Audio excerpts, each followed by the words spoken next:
Question का कहना यह है कि दो चार्ज हम लोगों के पास प्लस क्यू और प्लस क्यू, और इनके बीच का डिस्टेंस है 20 सेंटीमीटर। चार्ज का भी वैल्यू दिया हुआ है। बोला कि एक थर्ड चार्ज रखा हुआ है ऐसे इनके बीच में।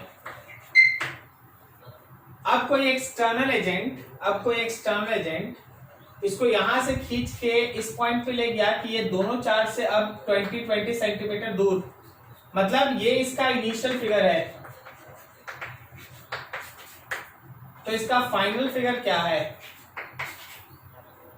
फाइनल फिगर में ये दो चार्ज जहां था वहीं है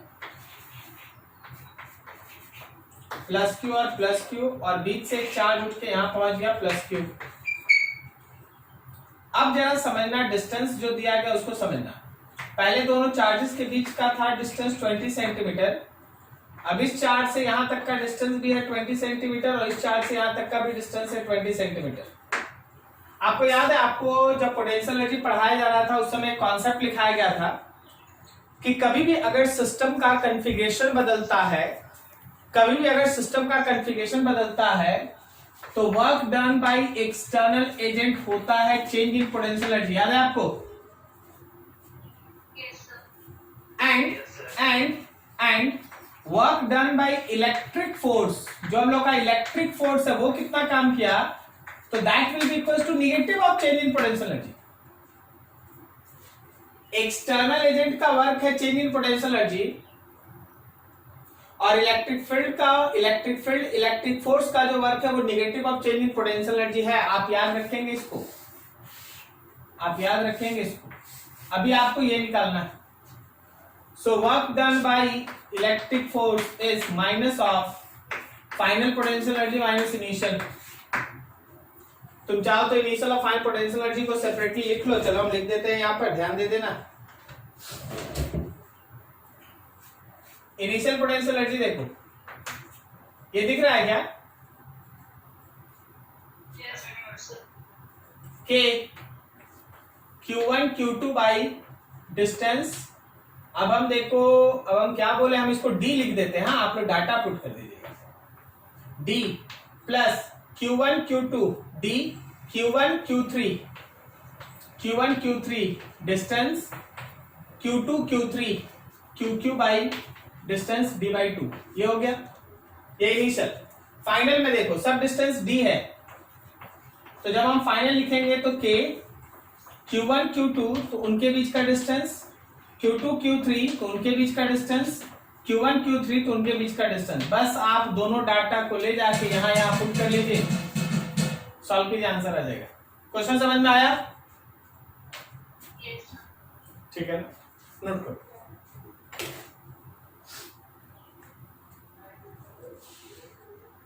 अगला क्वेश्चन में है आपका 59 में लिखा गया an electric field AX I cap exists in a space where A is 10 volt per meter square.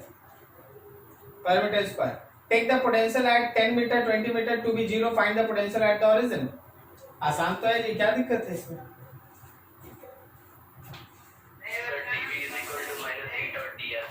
हाँ, very good.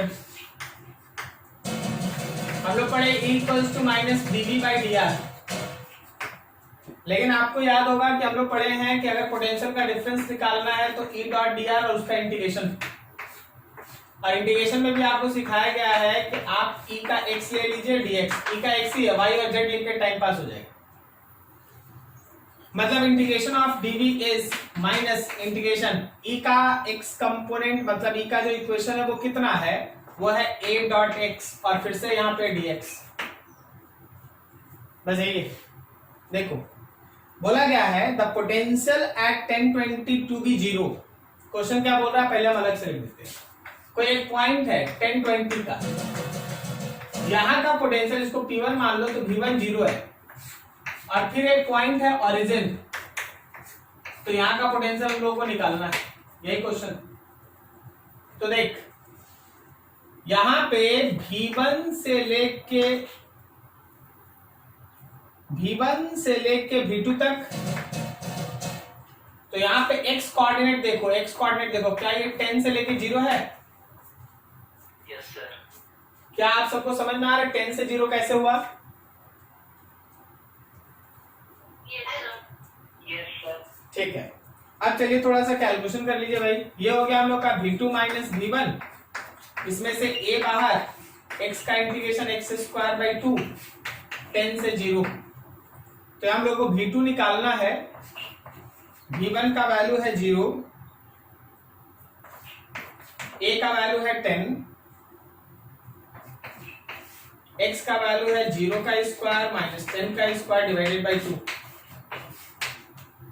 So v2 will be equals to minus minus plus 100 by 2, that is 500 volt, 500 volt। ठीक है,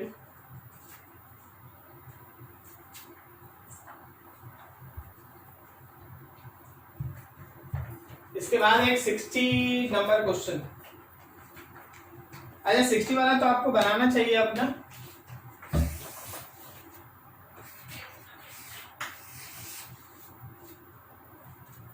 sixty में लिखा है कि जो potential है वो एक्स वाई जेड तीनों का फंक्शन है और इसका इक्वेशन दिया है a times of x y plus y z plus z x,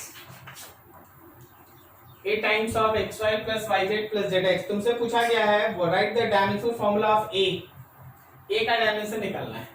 v क्या है? तो v है पोटेंशियल का डायमेंशन। अब a का डायमेंशन इनटू, यहां देखना लेंथ और लेंथ, लेंथ का स्क्वायर, लेंथ का स्क्वायर, लेंथ का स्क्वायर, क्या ये ओवरऑल लेंथ का स्क्वायर हुआ? पोटेंशियल का डायमेंशनल फॉर्मूला कोई बता पाएगा? इलेक्ट्रिक पोटेंशियल का डायमेंशनल फॉर्मूला कोई बता पाएगा? इलेक्ट्रिक पोटेंशियल का डायमेंशनल फॉर्मूला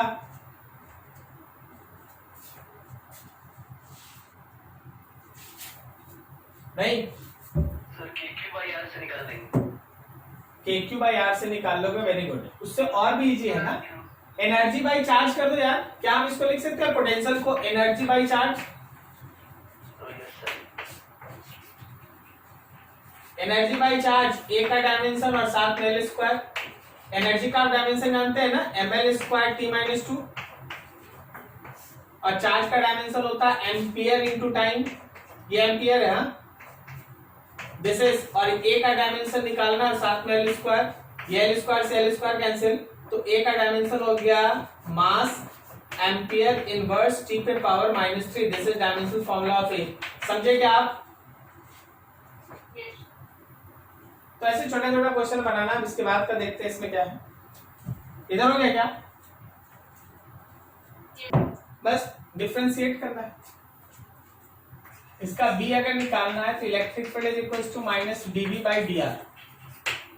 बस एक चीज ध्यान रखना, v को x में डिफरेंशिएट करेगा i कैप लगेगा, v को y के रिस्पेक्ट में डिफरेंशिएट करेगा j कैप लगेगा, और z के रिस्पेक्ट में अगर आप डिफरेंशिएट कीजिएगा k कैप लगेगा। तो E will be equals to minus d by dx of v का पूरा इक्वेशन, v का पूरा इक्वेशन था हम लोगों का a x y plus y z plus z x, इसमें लगा दो I cap, minus d by d y, फिर से v का पूरा equation x y plus y z plus z x j cap minus d by d z of a times of x y plus y z plus z x. ठीक है, तो देखो एकदम shortcut में सब में देखो माइनस ए कॉमन है, तो हम माइनस ए को एक बार में बाहर लिख देते हैं। अब अंदर सोचना, जब तुम x के रिस्पेक्ट में डिफरेंशिएट कर रहा है तो इसमें y बचेगा, ये 0 होगा, और इसमें z बचेगा। समझा क्या? इसका डिफरेंशिएशन y हो जाएगा, इसका डिफरेंशिएशन 0 हो जाएगा, इसका डिफरेंशिएशन z होगा। पता चला क्यों?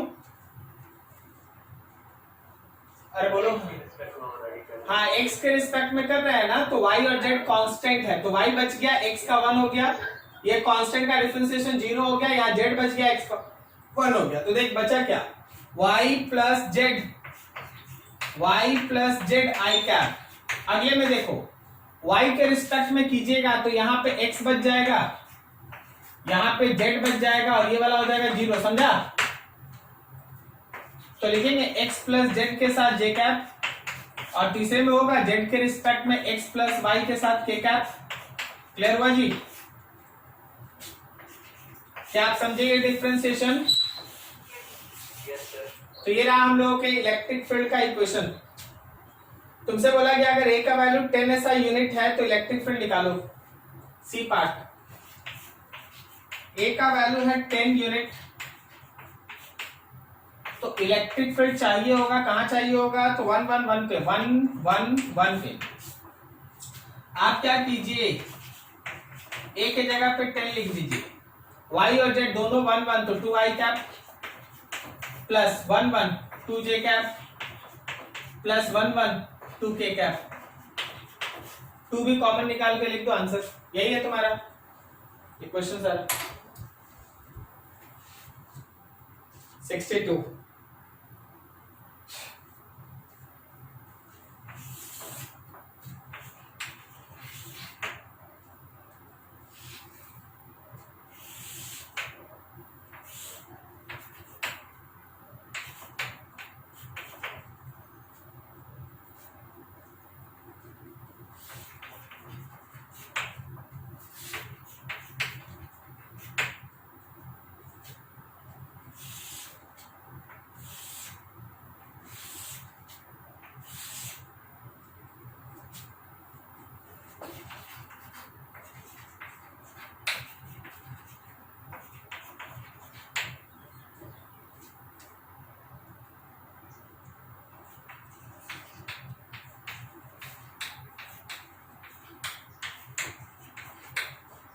ये 10 सेंटीमीटर का मार्क है, ये 20 सेंटीमीटर है, ये 30 सेंटीमीटर है, ये 40 सेंटीमीटर है।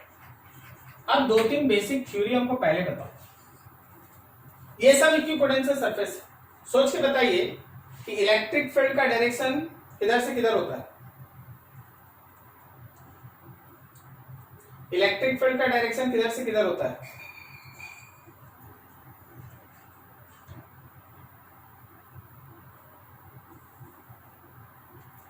अरे बोलो यार, हायर पोटेंशियल से लोअर या लोअर से हायर? सर हायर से लोअर। हायर से लोअर। तो देख, एक तो इक्विपोटेंशियल सरफेस पे इलेक्ट्रिक फील्ड परपेंडिकुलर होता है, क्या सही बोल रहे हैं? Yes sir. तो एरो लगेगा हायर से लोअर, मतलब इस डायरेक्शन में, हायर से लोअर। ठीक है, अब आप जरा इस इक्वेशन को देखिए, E का वैल्यू लिखते हैं आप minus dv by d r. क्या इसको लिखे? Minus del v by del r. Del v क्या होता है? डेल वी होता है potential difference between two equipotential surface. Potential difference between two points, दो पॉइंट्स के बीच का वो पोटेंशियल का डिफरेंस होता है। तो डेल आर क्या होता है? Perpendicular distance between two points, दोनों पॉइंट्स के बीच का वो परपेंडिकुलर डिस्टेंस होता है। ठीक है, अब जरा सोचो और समझ के बताना हमको। ठीक है, सोचो और समझ के बताना।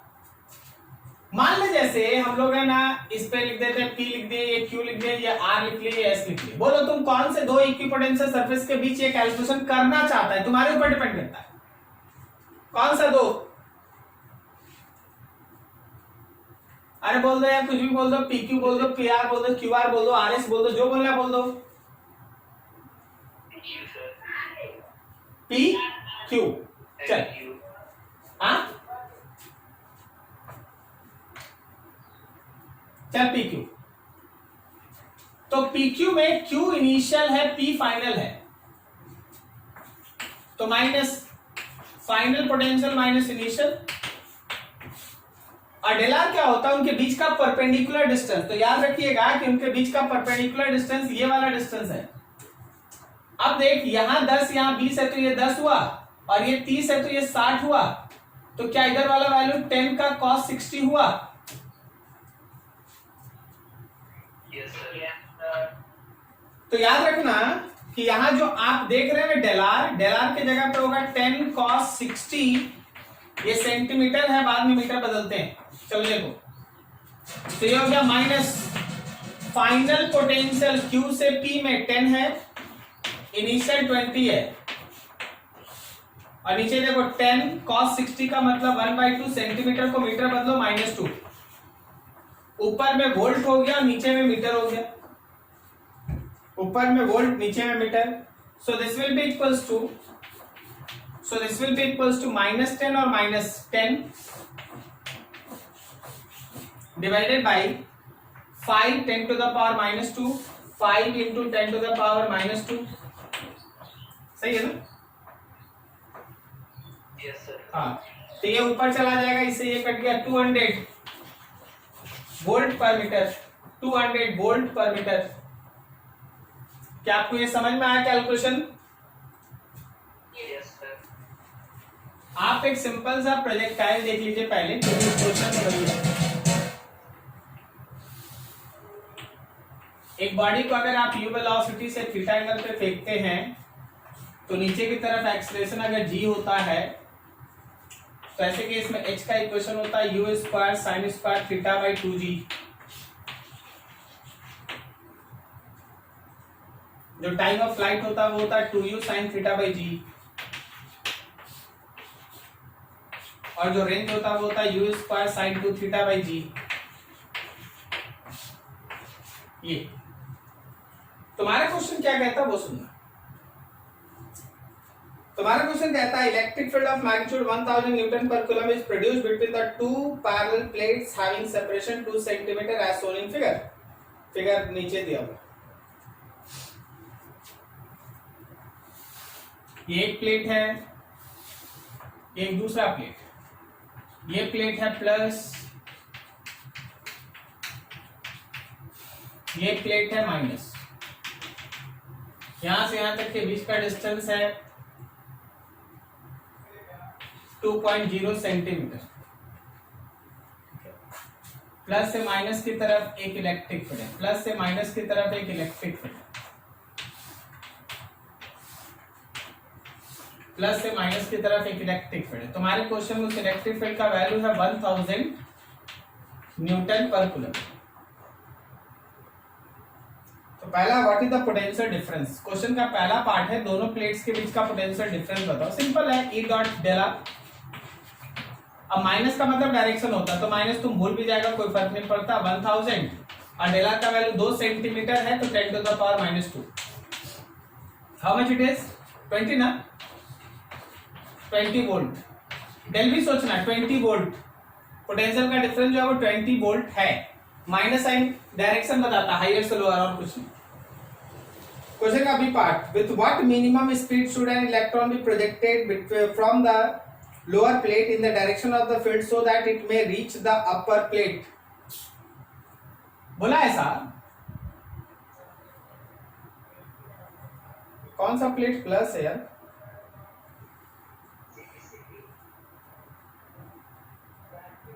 कौन सा प्लेट प्लस है जी, जरा देख लीजिए तो एक बार। मेरे पास फिगर नहीं आया है, जो लोग भी भेजे फिगर नहीं है। प्लेट कौन सा प्लस है, ऊपर वाला कि नीचे वाला? सर इलेक्ट्रिक फील्ड का डायरेक्शन नीचे से ऊपर है। अच्छा, इलेक्ट्रिक फील्ड नीचे से ऊपर है। अच्छा, मेरे पास फिगर ही नहीं पहुंचा है, इसलिए हम उल्टा बना दी।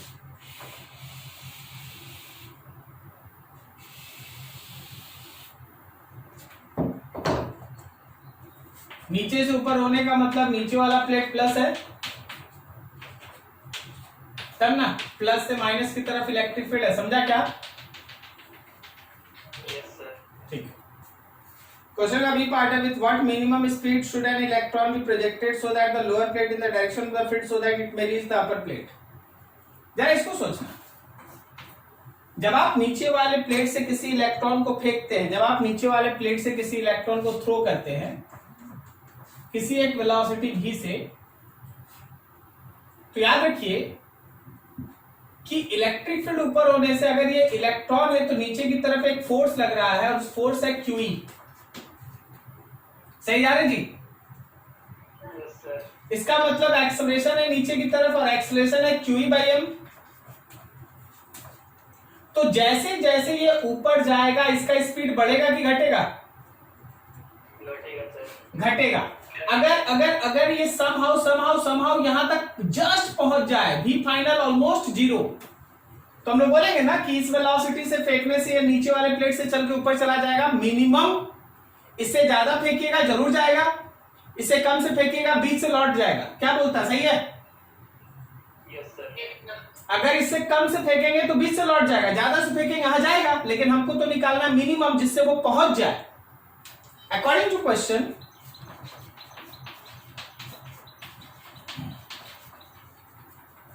we have to find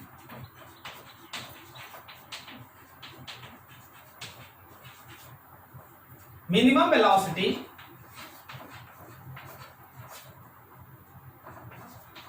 so that electron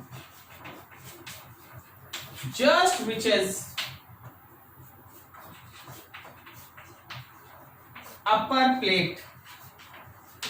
तो हम तो इन सारे कहानी को समझते हुए एक चीज ये समझ रहे हैं कि मेरा वेलोसिटी इनिशियल है v, मेरा वेलोसिटी फाइनल है 0, मेरा एक्सेलरेशन है -q/m, माइनस इसलिए लग गया क्योंकि डिसेलरेशन है, और डिस्टेंस ट्रेवल करेंगे 2 सेंटीमीटर। कौन सा इक्वेशन यूज करें कि v square equals to u square plus 2s, तो v square is equals to, sorry यहाँ 0 is equals to v square plus 2, a के जगह पे -q/m एंड s, तो आपको चाहिए v, क्या मेरे v का वैल्यू हुआ √2qES/m। यहाँ मास किसका लेगा, यहाँ मास किसका लेगा, इलेक्ट्रॉन का मास लेंगे, क्लियर? या मास किसका लेंगे, इलेक्ट्रॉन का मास लेंगे। So velocity will be √2 charge of electron 1.6 into 10 to the power -19, electric field 1000, distance 2 centimetre 10 to the power -2 metre हो गया, और नीचे mass 9.1 into 10 to the power -31 kg। Solve कर लीजिए, जो आएगा वही वेलोसिटी होगा। उस वेलोसिटी से अगर आप फेंकेंगे तो ये समहाउ ऊपर वाले प्लेट तक जस्ट रीच करेगा, उससे कम से फेंकेगा नहीं पहुंचेगा, उससे ज्यादा से फेंकेगा जरूर पहुंचेगा, लेकिन कम से कम इतना से फेंकना होगा। नोट करो, इसके बाद अभी इसमें बी और सी बाकी है, वो भी कर लेते हैं।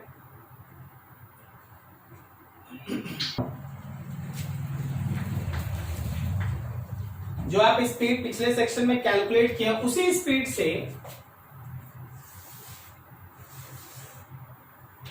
उस इलेक्ट्रॉन को फेंका जा रहा है, उसी स्पीड से उस इलेक्ट्रॉन को फेंका जा रहा है।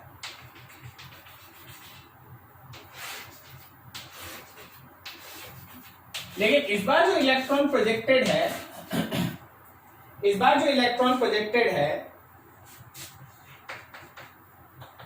वो हॉरिजॉन्टल के साथ कुछ एंगल बना के फेंका जा रहा है। एंगल क्वेश्चन में थीटा दिया हुआ 60 डिग्री समथिंग दिया हुआ है। तो क्या बोलता है, क्या ये इलेक्ट्रॉन जब चलेगा तो क्या वो प्रोजेक्टाइल की तरफ पाथ फॉलो करेगा?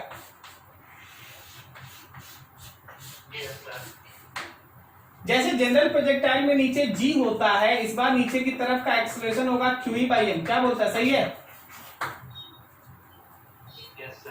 बस इतना जान गया बहुत है। अब अगर हम तुमसे बोले कि बताओ जी ये मैक्सिमम हाइट कितना है, तो आप जो हाइट मैक्सिमम कैलकुलेट करते हैं वो देख लीजिए।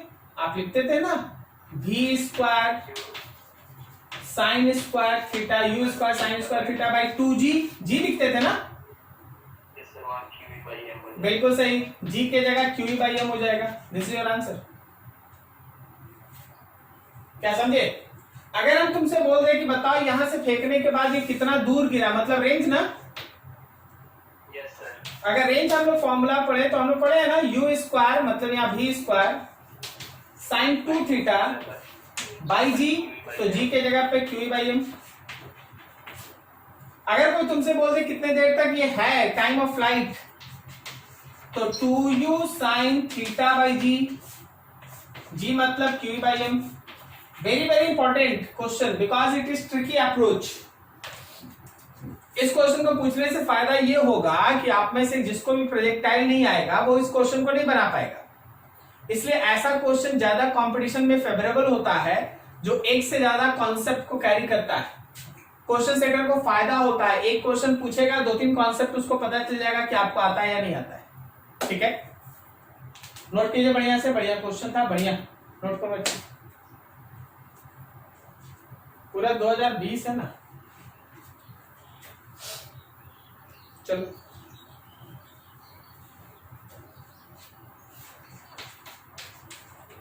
concept of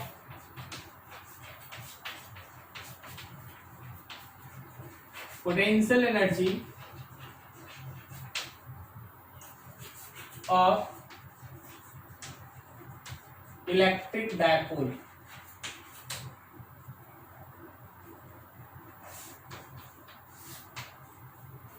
देखिए, जब कभी भी आप पोटेंशियल एनर्जी का डिस्कशन करते हैं ना, when we have to discuss about potential energy of any system, हमेशा आपको एक रेफरेंस लेवल एकदम क्लियर रखना चाहिए। जब भी आप पोटेंशियल एनर्जी का डिस्कशन करेंगे, हमेशा ध्यान रखिए आपको एक रेफरेंस लेवल एकदम क्लियर रखना चाहिए कि आखिर ये रेफरेंस लेवल क्या है। रेफरेंस लेवल वो पर्टिकुलर पॉइंट होता है, वो पर्टिकुलर ओरिएंटेशन होता है जहां आप उस सिस्टम के एनर्जी को जीरो मानते हैं, जबकि किसी भी सिस्टम में किसी भी फेज में एनर्जी जीरो होता नहीं है। आप हमेशा एक कन्वेंशन अडॉप्ट करते हैं कि हाँ, यहां इसका एनर्जी जीरो मानेंगे और उसके बाद कहीं ज्यादा कहीं कम, तो जो ज्यादा है प्लस, जो कम है वो माइनस। समझ में आया? जब आपका इलेक्ट्रिक डायपोल का बात होता है तो रेफरेंस लेवल माना जाता है in case of electric dipole when P vector is perpendicular on E vector, then its potential energy is taken to be zero। मतलब यही है इसका रेफरेंस लेवल, यही है इसका रेफरेंस लेवल। जब P वैक्टर E वैक्टर के ऊपर 90 होता है तो उसी को हम लोग है ना उसका रेफरेंस लेवल कहते हैं और वहीं उसका पोटेंशियल एनर्जी जीरो होता है। ठीक है, अब जरा ऐसे समझना, लेट इनिशियल थीटा था 90। यहां थीटा का मतलब आप समझ रहे हैं, यहां थीटा का मतलब है कि जो हमारा E वैक्टर है उसके साथ P का एंगल, मान लो हमारा P का इनिशियल एंगल है 90, तो क्या उसका इनिशियल पोटेंशियल एनर्जी जीरो है? अब मानिए ऐसा कि इनिशियल एंगल से उसको घुमा के किसी फाइनल एंगल तक ले जाया गया और E के साथ उसका फाइनल एंगल है theta, E final is equal to theta, मतलब आपका एंगल फाइनल थीटा है तो पोटेंशियल एनर्जी फाइनल यू होगा। यही है, क्या आपको समझ में आ रहा है? शुरुआत में P और E के बीच का एंगल था 90, तो obviously initial potential energy zero है। और फिर आप किसी थीटा एंगल तक ले गए, अब थीटा एंगल तक ले गए तो स्टूडेंट क्या सोचता है कि सर यहां से थीटा क्या? नहीं भाई, थीटा जब भी बताया जाएगा E और P के बीच का एंगल बताया जाएगा, तो E और P के बीच का एंगल है थीटा। क्या आप अभी थोड़ी देर पहले पढ़े ना ऐसे कि work done by external agent is equal to change in potential energy, therefore change in potential energy is equal to work done by external agent. और लास्ट आप वर्क का एक डेरिवेशन करके गए हैं, आप लिखे तो उसमें PE cos theta initial minus cos theta final, याद आ रहा है आपको क्या? अब चलो ये डाटा वहां पुट कर लो, ये final potential energy minus initial PE cos theta initial minus cos theta final. चल भाई वैल्यू लिखते हैं, फाइनल पोटेंशियल एनर्जी U है, इनिशियल जीरो है, तो U minus zero is equal to PE cos theta initial 90 है और थीटा फाइनल थीटा है, so U is equal to potential energy zero minus cos theta, ये minus आ गया सामने, तो U is equal to minus PE cos theta. This is very very important, equation of potential energy of electric dipole, equation of potential energy of electric dipole. अब देखो यहां दो vector है, P भी एक वेक्टर है, E भी एक वेक्टर है और cos एंगल है, तो बताओ ये क्रॉस प्रोडक्ट है या डॉट प्रोडक्ट? तो it is a dot product between P vector and E vector. It is a dot product between P vector and E vector. ये रहा तुम्हारे पोटेंशियल एनर्जी का इक्वेशन। जब कभी भी कोई भी इलेक्ट्रिक डायपोल, जब कभी भी कोई भी इलेक्ट्रिक डायपोल हमारे इलेक्ट्रिक फील्ड के साथ उसका डायपोल मोमेंट थीटा एंगल बनाएगा, इलेक्ट्रिक फील्ड के साथ उसका डायपोल मोमेंट थीटा एंगल बनाएगा, याद रखना पोटेंशियल एनर्जी होता है माइनस पी कॉस थीटा और डॉट प्रोडक्ट में माइनस पी डॉट ई। ठीक है, अभी थोड़ा और आगे बढ़े। इसका 3 स्पेशल केस कभी भूलना मत।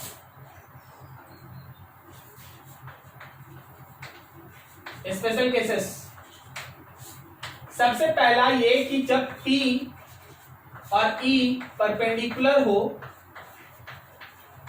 तो इसका पोटेंशियल एनर्जी 0 होता है। बढ़िया है। अब सोच कि अगर हमारा P वेक्टर E वेक्टर के साथ पैरेलल हो तो क्या यहाँ थीटा 0 होगा? और अगर cos 0 में पुट करेंगे तो 1 आएगा। इसका मतलब तुम्हारे पोटेंशियल एनर्जी का वैल्यू होगा माइनस PE। याद रखिएगा ये पोटेंशियल एनर्जी का मिनिमम वैल्यू है, इससे छोटा पोटेंशियल एनर्जी नहीं होता। जब तुम्हारा electric dipole moment applied field के साथ पैरेलल होगा, पैरेलल, पोटेंशियल एनर्जी होगा मिनिमम। थर्ड सोचो, अगर तुम्हारा डायपोल मोमेंट और अप्लाइड इलेक्ट्रिक फील्ड अपोजिट में हुआ, अगर तुम्हारा डायपोल मोमेंट और अप्लाइड इलेक्ट्रिक फील्ड अपोजिट में हुआ, थीटा इज 180, बोलो भाई cos 180 का वैल्यू बोलो। -1 सर। तो माइनस और minus plus, then potential energy is plus PE। याद रखना ये पोटेंशियल एनर्जी का मैक्सिमम वैल्यू है। मतलब अगर तुम्हारा dipole moment applied electric field के साथ पैरेलल हो गया तो पोटेंशियल एनर्जी मिनिमम है, और अगर तुम्हारा dipole moment applied electric field के साथ एंटी पैरेलल हो गया, उल्टा, तो पोटेंशियल एनर्जी मैक्सिमम है, और अगर 90 हो गया तो 0। ठीक है, बाकी जनरल फॉर्मूला आपके पास है, इसको कभी भूलिएगा मत, नोट कीजिए यहां तक, फिर और आगे बढ़ो। सबके लिए काम करते हैं, मान लो कोई बताया है बढ़िया है, लेकिन काम सबके लिए करते थे।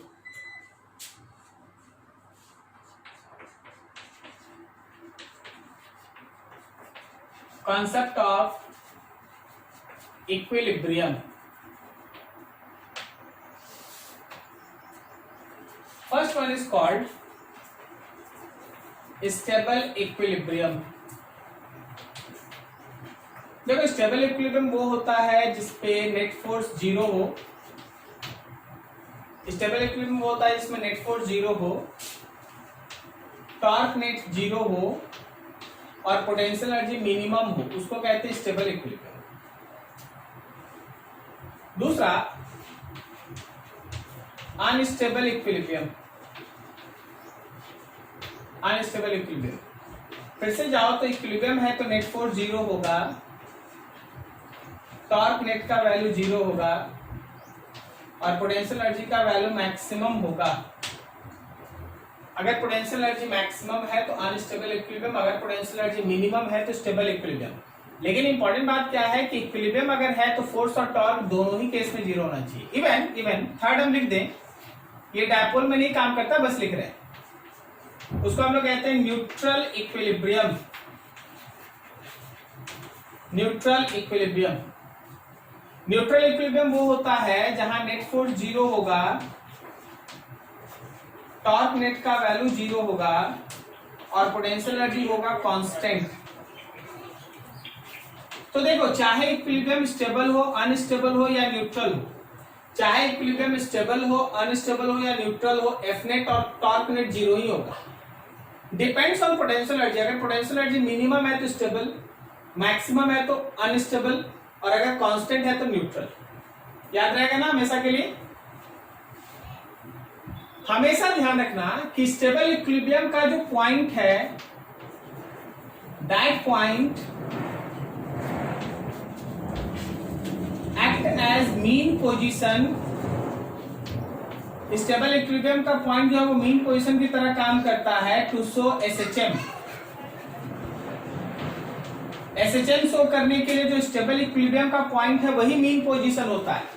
एसएचएम शो करने के लिए जो स्टेबल इक्विलिब्रियम का पॉइंट होता है वही मीन पोजीशन है, और उसी मीन पोजीशन के आगे पीछे टू एंड फ्रो कोई पर्टिकुलर बॉडी जो है वो एसएचएम शो करता है। चलिए अब डायपोल लीजिए।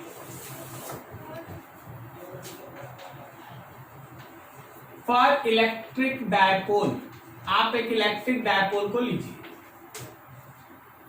तो जब हम लोग इलेक्ट्रिक डायपोल में स्टेबल इक्विलिब्रियम का बात करेंगे तो याद रखना ये वो केस होगा जब P और E दोनों पैरेलल हो। जब P और E दोनों पैरेलल होता है तो देखो क्या होता है। इस केस में फोर्स 0, टॉर्क आप अभी पढ़ाई कर चुके थे 0, और आप देखिएगा पोटेंशियल एनर्जी था मिनिमम। क्या आपको याद आ रहा सब? कोई भी इलेक्ट्रिक डायपोल में अगर dipole moment applied electric field के साथ पैरेलल हो गया,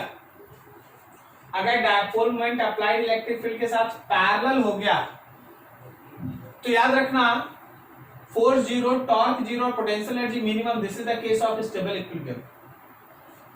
दूसरा,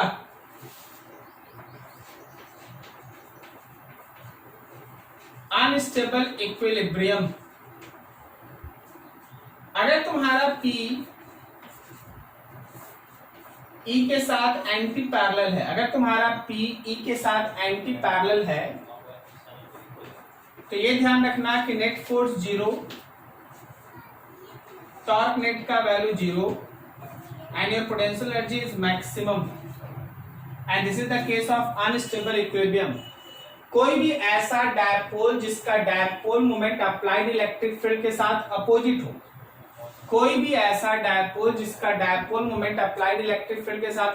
डायरेक्शन में हो, नेट फोर्स 0 होगा, टॉर्क नेट 0 होगा, पोटेंशियल एनर्जी मैक्सिमम होगा, and this is the case of unstable equilibrium. क्या यहां तक किसी को डाउट समझने में? तो स्टेबल और अनस्टेबल इक्विलिब्रियम आपके पास है। अब आप जरा ध्यान दें कि आप अगर स्टेबल इक्विलिब्रियम के लिए बात करते हैं तो this is case where dipole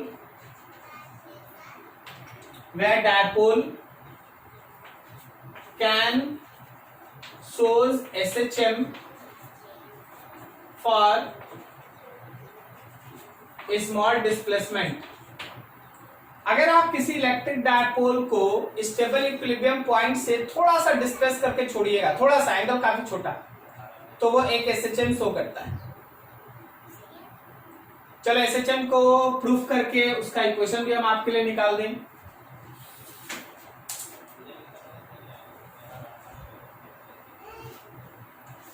देखो, SHM ऑफ इलेक्ट्रिक डायपोल का SHM, let an electric dipole is in stable equilibrium and after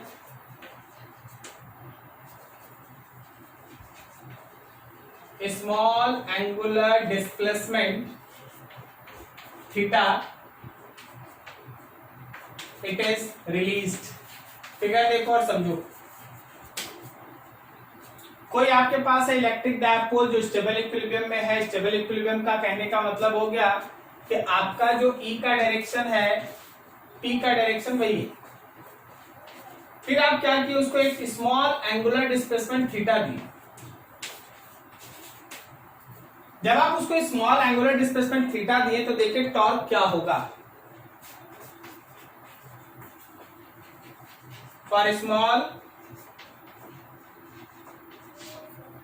angular displacement theta जो टॉर्क है, जो उसको वापस रिस्टोर करना चाहता है, जिसको हम लोग रिस्टोरिंग टॉर्क कहते हैं, क्या हम टॉर्क का इक्वेशन लिखते हैं पीई साइन थीटा।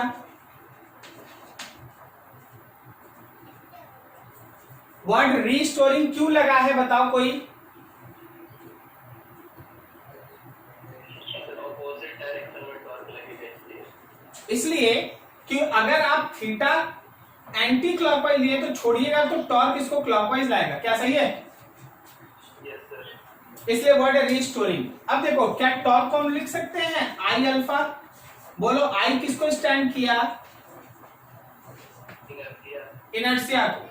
तो क्या एंगल लिख सकते हैं P E by I and sine theta. अब जरा गौर करना कि स्मॉल एंगुलर डिस्प्लेसमेंट था theta, theta is very very small, theta is small, since theta is small, अगर थीटा छोटा है तो क्या हम लोग साइन थीटा को लिमिट के कॉन्सेप्ट से थीटा लिख दें? Yes sir. ठीक है, तो अब जरा गौर करना यहां पर कि angular acceleration is P E by I और साइन थीटा की जगह थीटा, साइन थीटा की जगह थीटा। अब चलो जरा फिगर पे, थीटा का जो डायरेक्शन है और एक्सेलरेशन का जो डायरेक्शन है दैट इज अपोजिट। थीटा अगर है हम लोगों का एंटी क्लॉकवाइज तो एक्सेलरेशन है क्लॉकवाइज, ठीक है। So direction of theta and alpha are opposite, theta और अल्फा का direction opposite, so alpha is equals to PE by I के साथ माइनस थीटा, क्या हो गया alpha proportional minus theta. So motion कैसा? SHM, motion is SHM. Clear है? तो एसएचएम प्रूफ करने आएगा, you have to do this, आपको ये करना पड़ेगा। अब थोड़ा सा जगह ले लेते हैं, इधर ही कहीं हम खत्म करते हैं, यहां लिख रहे हैं, हाँ समझ जाना, वहां के बाद यहां लिखा हुआ चीज। हाँ किसी भी एसएचएम का, फॉर एसएचएम, जब डायपोल का आप एसएचएम का बात करते हैं, याद है कि टाइम पीरियड का फॉर्मूला होता है 2 pi under root displacement by acceleration. थोड़ा उस इक्वेशन, लास्ट इक्वेशन पे ध्यान देना, माइनस को भूल जाओ। बताओ थीटा बाई अल्फा किसके बराबर? Sir I by P E. Very good, I by P E. This is the equation of time period for any dipole to shows SHM in electric field, जिसमें आई किसको स्टैंड करता है भाई? Moment of inertia. देख लो अच्छे से, कहीं किसी को डाउट? कोई भी एक लाइन जिसमें डाउट हो, सर ये वाला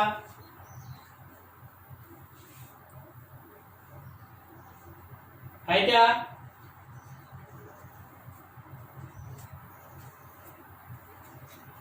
ठीक है, फिर नोट किया जाए।